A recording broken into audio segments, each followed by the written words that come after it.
With this video, we will be doing Why Everybody Hate Drake, and if you want to help the channel and the content that we making, please help support our merchandise. The link is in the description.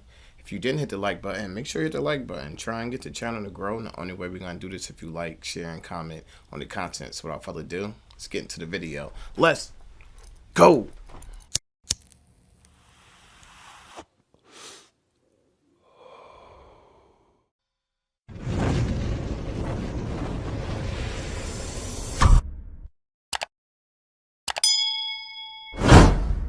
Chi, get the yayo. Get the yayo. If you're unaware, there's been a huge beef going on in the rap community as of late, with many of those disses being aimed at Drake. Even recently in Drake's response, he said, "All you people teaming up, what is this, a 20v1?" And he said this because artists like Rick Ross, A$AP Rocky, Kendrick Lamar, Future, Metro Boomin, The Weeknd, and many more have dissed him, which has left many people wondering why everybody hates Drake. So let's look into it. Everybody hates Drake. I thought everybody hate Chris. Right. In light of recent events, Drake's beef with Metro and Future is pretty well documented, so I'm not going to go super into detail in this section, but it provides the backstory for us to understand why all of these rappers assembled to diss Drake. So Future and Metro Boomin are the two people responsible for the so-called rap civil war, and it seems like He said they assembled like Voltron. Yeah, You know what I mean? facts. Just come together Yeah. for one grand purpose. But that's what it seemed like, though. And Take him out. And it worked. Was Metro effective. Boomin It's a difference between coming up with a plan and then getting the plan actually to work. Yeah, That you came up with. execute that more. That's a lot harder. is the main mastermind behind it. But why does Metro Boomin hate Drake? Well, it seems to have started Knocked back off in his December girl. of 2022 when Drake was left off of Metro Boomin's album Heroes and Villains. I was just in the studio with Drake one time, because we were gonna do some stuff on my album, and he just wanted to hear some songs from my album. Then he heard that one and really wanted to get on it, but like I was letting him know that he was really just done for real, and I was Right. really just set on how it was. I was like, bro, I ain't even try to sell you no dream. Like, it's really like just locked in. I'm locked in where it was, but Their beef seemed to flare up again after He had a banger. You know how Drake come through. He's like to take people bangers and hop on your banger. He say, "Yo, bro, no disrespect, but it's already finished. I like it how it is." But that's crazy. Drake not used to people saying, "I don't want a Drake feature." Yeah, like in his you mean you mind, want he's my like, feature? yeah, I'm gonna add something to it. I'm gonna add the Drizzy to it. He's like, I'm nah, good. I don't need no Drizzy. I'm good. It's good. Yeah, it's crazy. Drake and Probably 21 the first time you Savage's ever heard album that. Her Loss kept winning Album of the Year over Metro's album. Metro tweeted, "Yet Her Loss still keeps winning Rap Album of the Year over H&V. Proof that award shows are just politics and not for me. I don't care about awards honestly. The true award and reward is knowing that the music I spend so much time on brings joy to people's everyday lives." Metro quickly deleted it, but there was obviously some tension there. Drake Gotta also be. seemed to respond in a live stream. And to the rest of you, Tweeters and deleters. to the rest of you, Tweeters and the deleters. non-believers, the underachievers, glasses the on. tweet and deleters. You guys make me sick to my Non-believers, stomach, fam. underachievers. Honestly, if you guys want to look in my eyes, you guys want to do something? You guys, that's what I thought. So we can't be sure if simply He said, "Man, you tweeted the deleters made me sick to my stomach. You guys want to do something?" That was crazy. And deleters, you guys make me sick to my stomach, fam. Honestly, if you guys want to look in my eyes, you guys want to do something? You guys, Look at my that's what I eyes. thought. So we can't be That's sure what if I simply thought. leaving Drake off of his album and Drake winning a bunch of when awards he was over super him was what cocky. started Yeah. all of it, but it definitely seemed to fuel the flames. And it made Metro mad enough to make 2 whole albums with Future targeted at Drake, full of a bunch 2 of whole other rappers who hated him. albums. But why did Future, God, an old pal That's of how you Drake, fire off. That's how you fire That off. has never been done in history. Someone gets 2 whole albums just pointed at him. He wasn't like my man in Coming to America with the one round coming out every time he was Yeah, firing the off. pow pow. Yeah, Nah, he he was- came he with was the dumping. do do do do do. Yeah. Facts. Drake participate in the formation Harlem of this Nights. civil Yeah. war? Well, the origin of Future and Drake's beef is unknown, but we do have some ideas. The last time Drake and Future collabed was on Future's album I Never Liked You, but after that there was some speculation they had some problems. That was a banger Back to too. my was. Future Metro Boomin Drake tension. You don't think it's weird that nothing ever happened with that fucking hit smash song that Future and Drake made with Tim's? Yeah. What do you mean? Nothing Wait happened? for you. was a hit. When you say it was a hit. when you say what? No, Not it performed. Smash. So what you mean? Nothing happened with it. Never performed. Never heard it again. And after that turned out to be the case when Future dissed Drake on his album, it left many people wondering why. Well, a lot of fans speculated for a while that the beef was caused by a girl. But Metro Boomin shut that down by saying, stop making stuff up for engagement and enjoy the music. So with that in mind, the next assumption was that Future and Metro are good friends, and that Future simply sided with Metro in his feud with Drake. Metro's producer tag is literally Future saying, if young Metro don't trust you, I'ma shoot you. And for Yeah, that is crazy. But from Drake perspective, I forgot what song it was. I want to say Family Matters. He was like, yo, Metro been a lane. Me and Future ain't never have no beef, so I know it's Metro that pulled you into it, because me and you, we never had no issues. But see, that alone is one of them issues, because if his tag is my man saying something out loud, you know what I mean, then now there is an issue. You got a problem with my man, you got a problem with me. Yeah, there's no other way around it. whatever reason it is, Future and Metro have made it clear that they do not trust Drake. Future looking and it's icy clear that up Drake there. has God problems with dang. him too. Because on his Linked up, recently leaked yeah. Push-Ups diss, he said, I could never be nobody #1 fan. Your first #1, I had to put it in your hand, which was a Future diss. And all he had to say to Metro was, shut your OS up and make some drums, which was pretty hilarious. So for whatever reason it started, that issue with Drake is why when they made the first album, they had to recruit another rapper who hates Drake. And that, of course, would be Kendrick Lamar. Smart chess player. Again, Kendrick Lamar and Drake's beef is pretty well documented as of late, so I'm not going to go super in depth, but again, it has some important backstory. So Kendrick and Drake started off as friends in the early 2010s, with Drake really helping him out That's what early took him on on by tour. bringing him on tour with A$AP Rocky. They collaborated a few times together as well, but the beef And I think that had a lot to do with their issues, because Drake took him on tour and they always kept trying to sun him. I made you. I took you on tour. I did this for you. I think if they went on tour, the attention would have been a little bit different. Or even if it would have been like, if the dynamic would have changed. Like, you know what I'm saying? Stop trying to sum me. At some point, it's like, what's up, bro? Yeah, you never looked at me as your equal. Yeah. Facts. beef all started when Kendrick and Big Sean released Control. And in Kendrick's verse, he said he was coming at everyone in the rap game, And meant it. including Drake. Most people weren't offended by this because Kendrick said he had love for them and Drake figured it was was. just Drake some was friendly hot. competition. But Drake took it a different way. Drake said, I didn't really have anything to say about it. It just sounded like an ambitious thought to me. That's all it was. I know good and well that Lamar's not murdering me at all in any platform. So when that day presents itself, I guess we can revisit the topic, which is pretty ironic. Look, Well, that didn't age well. That definitely did not age well. He was real cocky, like on a high horse, it seemed like. Because the day has presented itself, and we are now revisiting the topic. And do you feel the same way? I would like to ask him that question right now. Right now. looking back. This, along with Kendrick progressively blowing up and challenging Drake's status, kicked off a decade of subliminals between the two artists that I'm not going to get into. But if we fast forward to the late 2010s when Kendrick was on a hiatus after Damn, we can see Drake 5 directly years. calling him out multiple times. Sheesh. You know, the other two guys that I'm constantly, up against, which is like Cole and Kendrick. I'm excited that the decade's about to turn and we're gonna see who can, who can go that extra stretch. Know about these guys that go away 3, 4, 5 years, want to chill out, all that shit. That's not me. After First Person Shooter, He kept taking shots at the man for no reason. Just kept picking at him and picking picking at at him.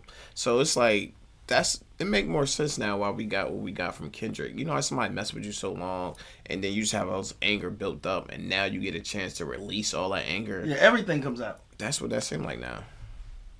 song where Drake and Cole collabed and said they were the GOATs, Kendrick had to respond. That's when he featured on Like That with Future and Metro Boomin, in which he directly called out Drake. Kendrick said things like, "Mother F the big three, it's just big me. I'm really like that, and your best work is a light pack. Prince outlived Mike Jack." And that's crazy. Like now we said that we know that he's saying your best work is a light pack because Daylight wrote the song with him. Ghostwriter. Yeah, so that made that bar hit so much tougher. And I like how they kept playing on the Prince Mike Jack thing throughout the whole thing. That was hard. Yeah. For all your dogs getting buried, that's okay with all Prince these was nines. also He gonna Gemini, see Pet too. Cemetery. As I'm sure most of you know, like this Kendrick. diss sent everyone into a frenzy. And there was no way that Drake could not respond to it. So he did on the leaked diss song Push-Ups, a song where most of the bars were directed at Kendrick, but he took some shots at everyone else dissing him as well. He said things like, How you big steppin' with a size 7 men's on? Maroon 5 need a verse, you better make it witty. Then we need a verse for all the Swifties. And a bunch of other lines like that. On this song as well, Drake claimed that Like That is not what started the beef, but it's been brewing for a long time, which is evident in the decade of subliminals they've sent to each other. If you want a more in-depth video on Kendrick and Drake's relationship, I suggest this one by What's the Dirt, which I'll link down below. But Drake's recent response had a few other disses towards other artists in it,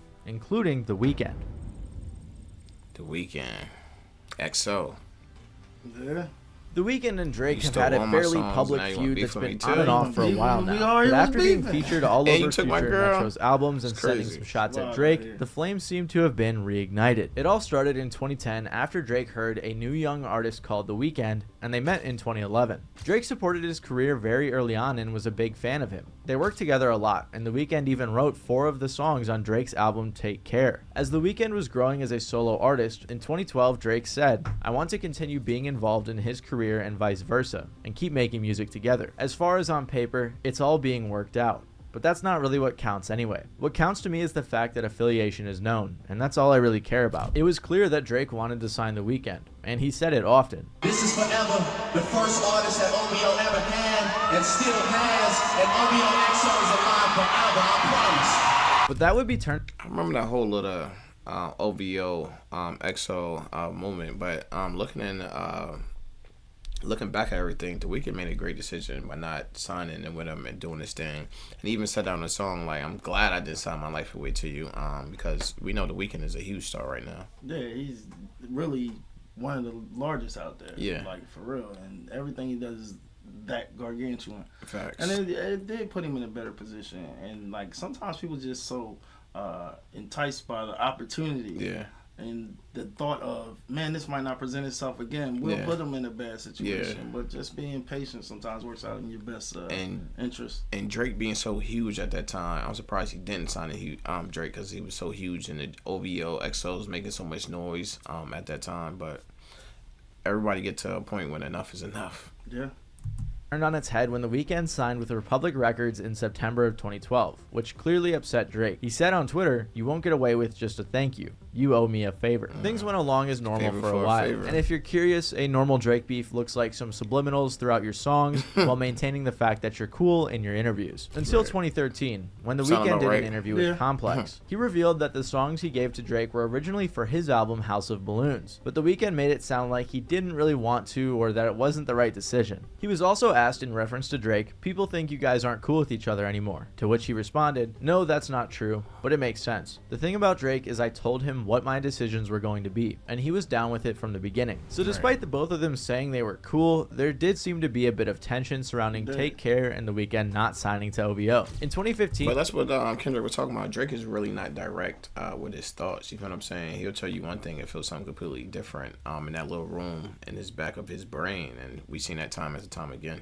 Yeah, because I almost feel like while he's working it out, he's giving you answers. But he's still working it out. Yeah, at the same time. You know what I'm saying? And I know with me, I feel like, yo, you hiding something. You gotta let me know, man. Like, straight up. Yeah. And that's pretty much what The Weeknd was how he was looking at it. Like, man, I need to have a certain amount of security, and if you don't feel that way, then you move like that. It looked like he stalled him out into a situation presenting itself and was like, "I'm out." It was like, "I'm out of here."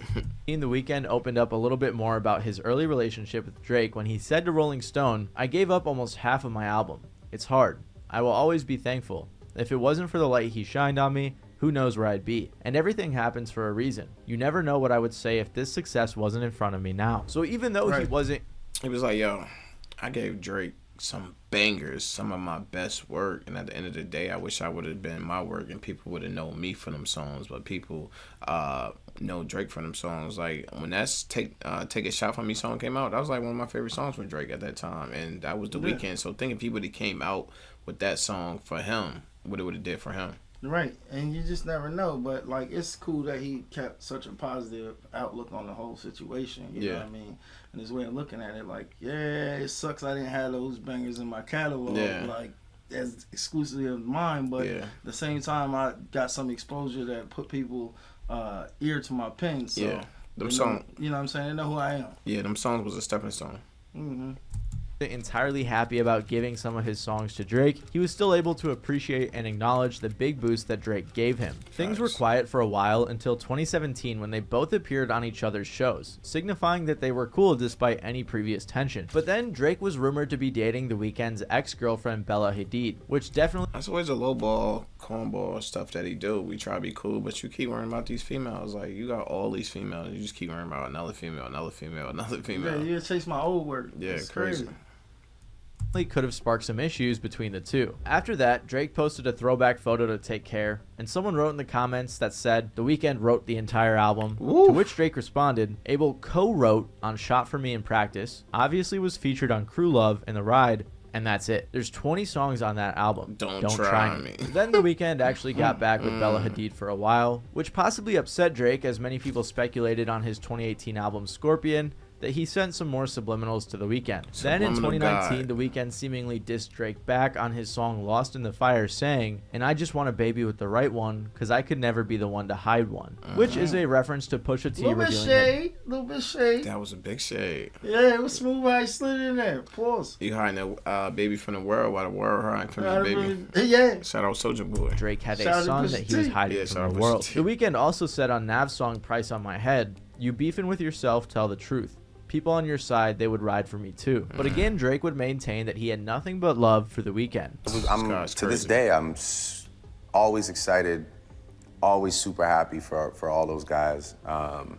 And I never like had any resentment towards like, oh, you didn't stay on OVO. That was never really like, I'm not gonna say there weren't people that didn't feel a way about it, but that was never my thing. I never expected Abel to stay under OVO. As soon as I heard him once express that he... It's like now after this whole Kendrick beef, like I seen this interview a couple times, but now looking back at it, it just seems so fake. Like you full of it. Like you're lying. You're blatantly lying. You're selling people a dream. Yeah, that part. Propaganda. My thing, I never expected Abel to stay under OVO. As soon as I heard him once express that he wanted to do his own thing. So it's like, So why send the tweet out that I don't care about a thank you, you owe me a favor, if you never expected that from the jump? Like your actions don't match your words. Because he was like, you can be free, but you owe me something. Biggest regret would maybe be that we probably wasted 7 years not communicating with each other when we had something beautiful going on. YouTube Premium is ad-free YouTube and the YouTube Music app all together. Drake echoed this sentiment. Because to me, like Drake almost felt like, yeah, like with the Weeknd, to me, it felt like Drake felt like, yo, if I step away from you from 7 years, you'll be no longer. Only reason you was having this was because you was standing next to me and you still riding off that wave. But that wave's gonna die out eventually. He like 7 years. You still here? You still here? You're still here 7 years later? Dang, we probably should have did something different because you got sustainability powers, which a lot of people don't have. And we could definitely work something out. Facts. On his song War by saying, OVO XO link up, and they boy that sound like he sang on Thriller, we just had to fix things, family 6 things, we can't split up. After that, things seemed like they might have been cool again, especially when they were hanging out together at The Weeknd's birthday party in 2022. But in 2023, on Drake's album For All the Dogs, it seemed like he may have sent a shot at The Weeknd on the song All the Parties when he said, my playing P&D in them shorties don't listen to Weeknd. Some people don't think it was a diss, but after recent events, it very well could be. How could it not be a diss? You said the man name. Yeah, it was straight at him. The Weeknd. We don't listen to The Weeknd. In late March of this year, Future and Metro Boomin released their collab album We Don't Trust You, which, if you're unaware, was essentially an entire diss album towards Drake, with a handful of features having beef with Drake as well. The Weeknd had some vocals on there, but it wasn't until they released We Still Don't Trust You where the disses at Drake came from The Weeknd. The most direct shots were on the song All to Myself when The Weeknd said, they could never diss my brothers when they got leaks in the operation. I thank God that I never signed my life away. And we never do the big talk. The shooters making TikToks got us laughing in the Lambo. This line references a few things. like OVO affiliates spilling the beans to Pusha T about Drake's son, and how The Weeknd is glad he never signed to OVO. And Drake, of course, was not a fan of this team-up, so he sent some shots back on his diss song that was recently leaked called Push-Ups. Drake said, "Your manager was Chubb's little blunt runner, claimed the 6 and you boys ain't even come from it. And when you boys got rich, you had to run from it. Cash Flow and Able Bread out here tricking. Shit we do for is he doing for dudes." Cash XO is The Weeknd's manager, so basically Drake was making fun of both of them in this line. So now that we know the beef with Drake and The Weeknd is back on, we can't say for sure exactly why, but it definitely has something to do with some ex-girlfriend drama or The Weeknd not signing to OVO back in the day. And because he knew The Weeknd hates Drake, Metro Boomin made... Especially at this point in their careers, man, like what they really gonna beef over? Yeah. And who bought the car first? I mean, and now with Drake, he always wants you to be his young boy. Like, you know what I'm saying? He don't want you to try to be his equal. He wants you to always be up under them. And The Weeknd is like, yo, I want to be my own star. I'm not trying to be up under you. Like, stop trying to keep me up under you. Shit. No one wants sure to get him on this album with Future. And another person he made sure to get on this album was A$AP Rocky. A$AP killed it too. Character 4. Similar to The Weeknd, A$AP Rocky and Drake used to be good pals, but now there is some beef that is in large part because of a girl. Surprise, surprise. Back when A$AP Rocky was starting out, Drake took him on his Club Paradise tour with Kendrick Lamar, and because of this, Rocky said that Drake is the one who put him on. The only person that put on for me when I ain't have nobody was Drake. I'm talking about Drake was the first person to put on, like, before anybody. He didn't want to sign me. Yeah. He didn't want to. It was like, yo, that's raw talent, yo. Like, you got to shine, yo. I'm going to see to it. I forever owe Drake. They collabed together, most notably on songs like Effin' Problems. Banger. And were good buddies for a while. Yeah. But as many of you probably know, Drake really liked Rihanna. They apparently dated briefly in 2009 and again in 2014, both of which Rihanna denied. But it seemed like Drake was obsessed with her. Like when he gave a speech about her at the VMAs saying, "But most of all, we love the woman who hasn't changed since day one. She's someone I've been in love with since I was 22 years old. She's one of my best friends in the world. All my adult life, I've looked up to her even though she's younger than me. She's a living, breathing legend in our industry." Apparently, they even kissed on stage around this time. But there was a bit of a love triangle going on. A$AP Rocky and Rihanna met around 2011 and first collabed in 2012. He also toured with her in 2013. But then Rihanna and Rocky were seen hanging out a bit more in 2018 and 2019. And by 2020, there were rumors that they were dating after Rihanna had broken up with her previous boyfriend. Fast forward to 2022 and the couple is having a child together. Then another in 2023, and then Rihanna confirmed that their romantic relationship began in 2019. And there were even rumors they were going to get married. But one person seemed to be a tad bit jealous, and that was our good pal Drake. Many fans assume that Drake's song Fear of Heights... Drake feel like he must have every woman under the sun. Yeah, this is literally what this is coming down to. I mean, everyone is noticing this pattern. Yeah. From For All the Dogs was about Rihanna, because he said things like, "Why they make it sound like I'm still hung up on you? That could never be me. Girl can't run me. Better him than me. Better it's not me. And the sex was average with you. I'm anti because I had it with you. And I had way better than you. TBH. Yeah, that man, he's still with you. He can't leave you." Basically, the entire first verse was... Yo, that was crazy, but he said in there, he said, why would I be still hung up on you? And then you make a whole verse about me. But saying you're not hung up on me. He's often explaining himself. Yeah, like I said, his actions never match his words. At all.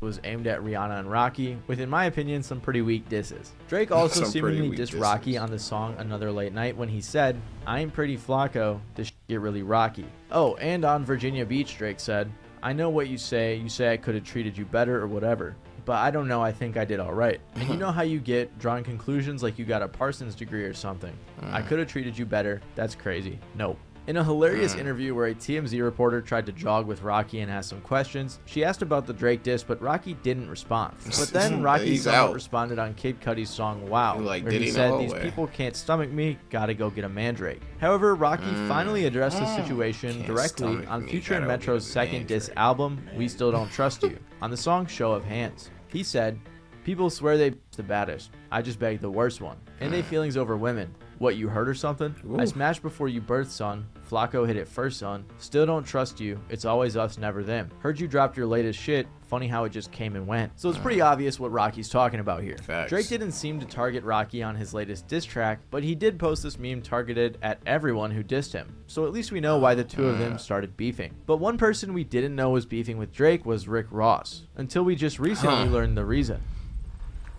White boy. Ross. Rick Ross is an artist who has seemingly been good friends with Drake for a while now, so many people were surprised You to ever see had them that before? beefing. They've collaborated Miller. many times, most notably on songs like Money in the Grave and I'm on One. They even hinted at a collab album as recently as 2021. There was a brief conflict between the two back in 2016 when Drake was beefing with Meek Mill, since Meek was He ain't signed to saying Rick nothing to Ross's that. label. Ross said, And that's why that was like a little bit kind of crazy to people, because during that Meek Mill beef, Rick Ross never said nothing to Drake, at least publicly. Yeah. But you saying something publicly to Drake because he sent French Montana a cease and desist, it didn't even seem right. Well, it just looks like from that alone, it looks like the relationship was a little tighter with French Montana. Yeah. Just call it what it is. Yeah, that makes sense. if it's gotta go there, Renzel gonna jump off the porch on your ass. That's just the way I've always been, and I'm gonna die that way. You just gotta know what you're doing for your dogs. So he clearly was siding with his signee, which makes sense. And when Drake and Meek patched things up, so did Rick Ross and Drake in 2017. The most recent time we've heard Rick Ross speak positively of Drake was in May of 2023 when he said on Drink Champs that him and Drake are very close. Even in January of this year, Rick Ross said to Aiden Ross on a live stream that his favorite Drake collaboration was Stay Schemin', and that it was a magical experience making it. In March of this year, Rick Ross and his girlfriend Christina Mackey announced that they had broken up back in February. But then, for some reason, Rick Ross unfollowed Drake on Instagram after Like That by Future, Metro, and Kendrick was released. Everyone was focused on the Kendrick verse, and may not have realized that Rick Ross was featured on the album as well. An album that, mind you, was full of Drake disses. It was basically targeted at Drake, if you haven't picked up on that already. Ross's verse didn't have anything to do with Drake, but it may have been that tiny bit of allegiance that upset Drizzy, because shortly after that, Drake invited Rick Ross's ex-girlfriend Christina Mackey to his concert, and it was a fancy invite that she posted,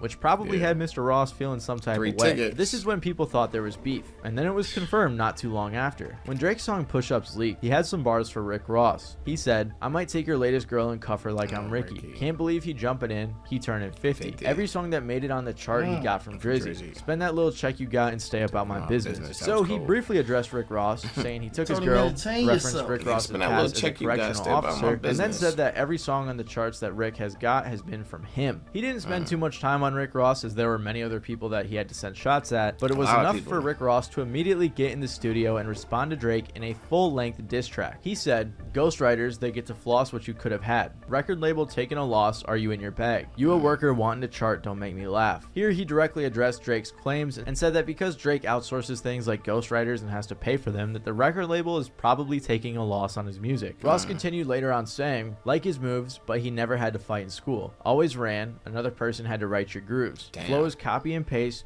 Weezy gave you the juice. Another white boy at the park want to hang with the crew." In this line, he calls Drake soft again, saying he doesn't live the lifestyle he claims to have lived. And Ross also said that Drake just got his flow from Lil Wayne. On the hook, Ross called out Drake for leaking his diss track instead of speaking directly. But one of the most interesting things to happen on this track was in the outro when he accused Drake of wanting to be white, so he had a nose surgery to make his nose smaller than his dad's nose. The nose accusation actually had Drake's mom texting him asking, "The internet is saying you got a nose job?" To which he responded, "It's coming from Rick Ross, the guy I did songs with. He's gone loopy off the Moonjaro. He hasn't eaten in days and it's turned him angry and racist. He's performing at proms for money. It's bad.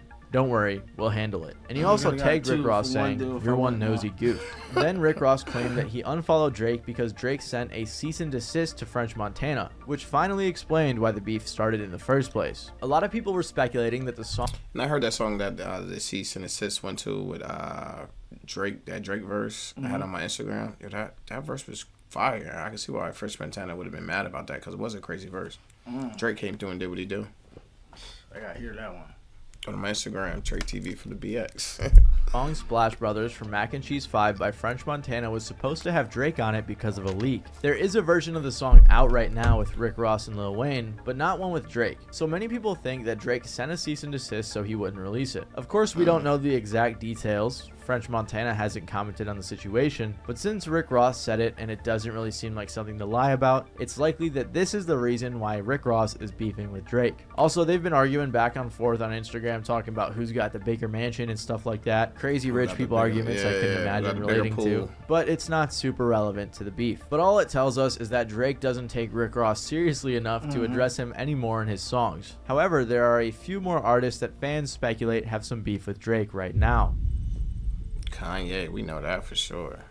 Like everyone else on this list, Kanye and Drake were friends early in Drake's career. There was a little bit of tension here and there, especially after a Kanye rant from 2016 when he said the radio plays too much Drake, but for the most part, everything seemed good. Until in 2018 when Pusha T's beef was heating up with Drake and Kanye had just produced Pusha T's album Daytona, that's when there seemed to be some issues. Think about pushing me. Mike, there's a storm coming.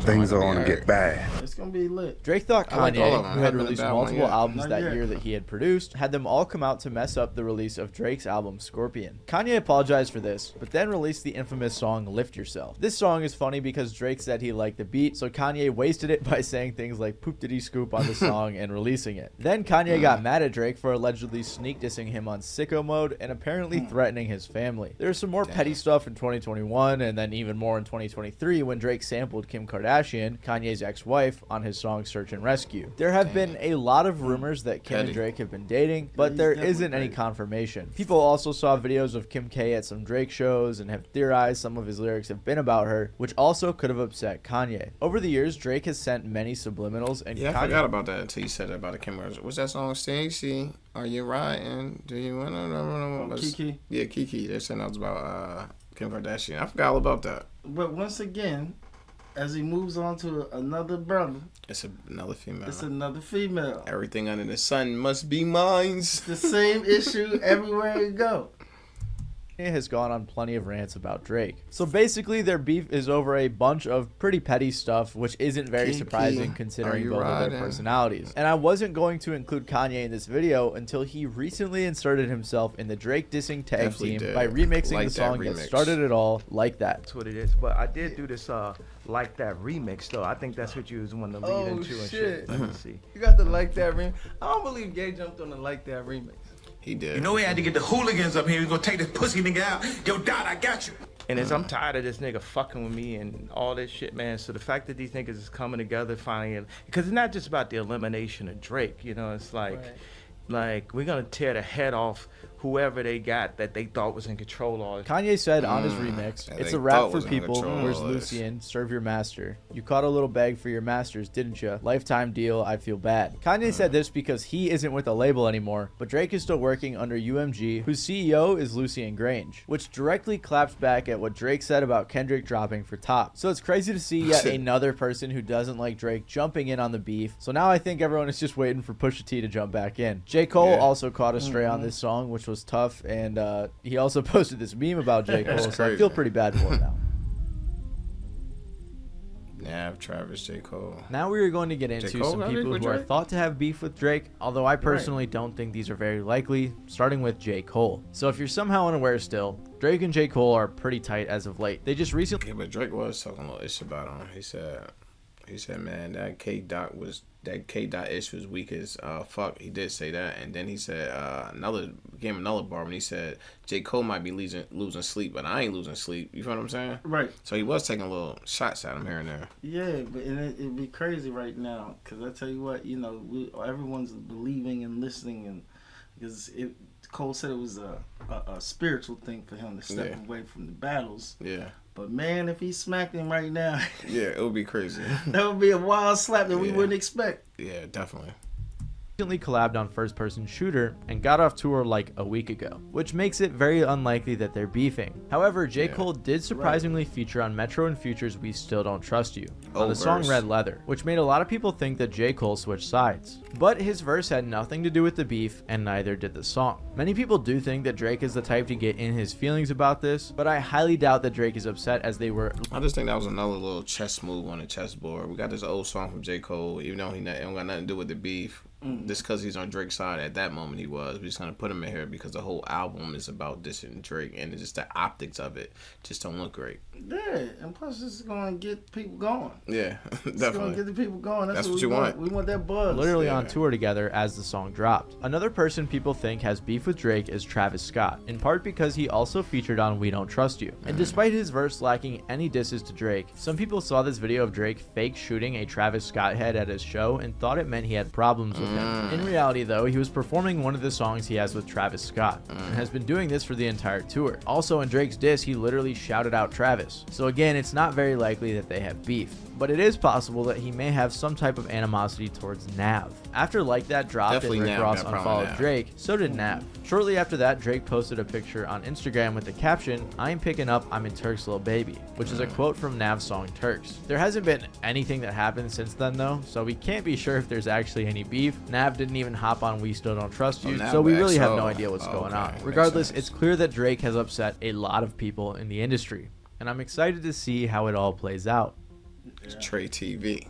Let's get it. Lamar Wilson here representing Ghetto Action News Network _, all lower cases. No spaces. You'll find us on Facebook. Just follow the page, leave some comments, share something, and come back. I'm going to get right into this. Why does everybody hate Drake so much? Man, it seems like it's the same thing, man. Yeah. Hide your kids, hide your wife. You know what I'm saying? Like, he is on the prowl. He's just, everybody's saying the same thing. Yeah. And then on the music side, it seemed like everybody only getting partially what they feel they deserve when they deal with him. So, Yeah. you know what I mean? They keep a distance there, and then on the other side, they keep a distance. I mean, it's starting to make sense. Yeah. You know what I'm saying? Why put yourself in a situation when you could just exist somewhere else? You know what I'm saying? But it's some interesting information. What you think? I think it's definitely some interesting information. I like the way how he broke down every person individually. Definitely like the way that he did that. And like you said, it seemed like it's the same problem over and over, and it got to do with females. And I don't understand why he's like that. It's a lot of females out here. You don't have to deal with someone else sloppy seconds when it's just billions of females in the world.